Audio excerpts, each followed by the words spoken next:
sadness, exhaustion, a loss of interest in things you once enjoyed, excessive eating, just don't want to get out of bed in the morning.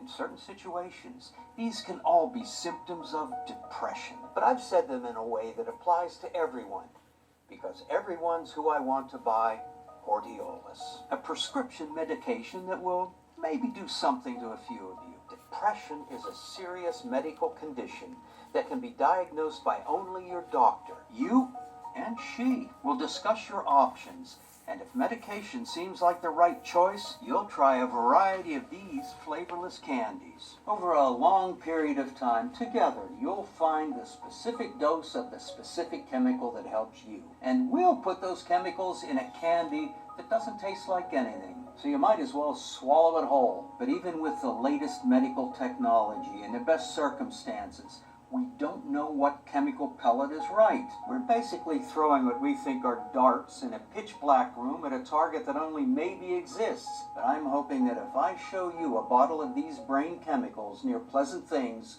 you'll learn to associate my chemicals with pleasant feelings, which will eventually result in a placebo effect that makes you believe that you need my product. I mean, helpful pellets of chemicals to feel joy.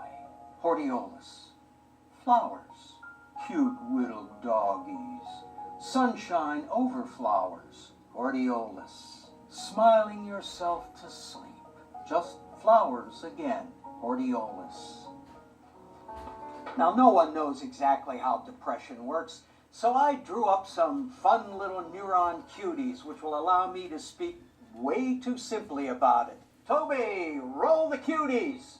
Here's a reductive representation of the inside of a brain. And here's depression setting in. This guy's sadness cloud is dark and scribbled, so it looks bad. Bad like how you feel. But because no one really knows how depression works, nobody really knows how antidepressants work either. Although, if we were to venture a visually interesting guess, we'd say that our pellets of chemicals push the sadness cloud away, making room for happiness balls. We made those yellow. Human beings react to bad weather by instinctively conserving energy and avoiding social situations, but I'm going to imply that this is a symptom of a medical condition, even though it's not necessarily. And compare that to this. Seems a lot better, doesn't it? Maybe if you take Hordeolus, the weather will change. But you know, it won't.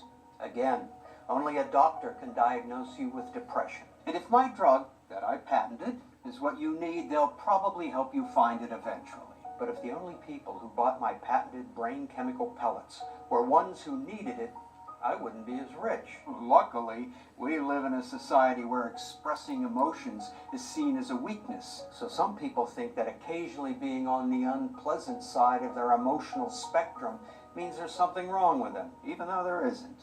If that sounds like you, please badger your doctor into ordering you to buy a monthly dose of the brain chemical pellets, which I have patented. If you're worried about side effects, don't worry. They can just include an inability to have sex or eat or sleep. These chemicals can even give you depression, which is figuratively the definition of irony. And we have no way to anticipate what the side effects will be because, again, we have no idea how these things work. I want you to buy my patented drug and go through all these terrible things I just mentioned, even though you might not even need to. Talk to your doctor before trying any new medication, and please don't mention this ad because marketing prescription drugs for emotional disorders directly to patients like this shouldn't be legal, and we don't want to call any undue attention to what is clearly a failure of pharmaceutical regulations. And yet a rousing success of pharmaceutical lobbying. Try Hordeolus. It will definitely do something to you. Oh, by the way, I'm Roger.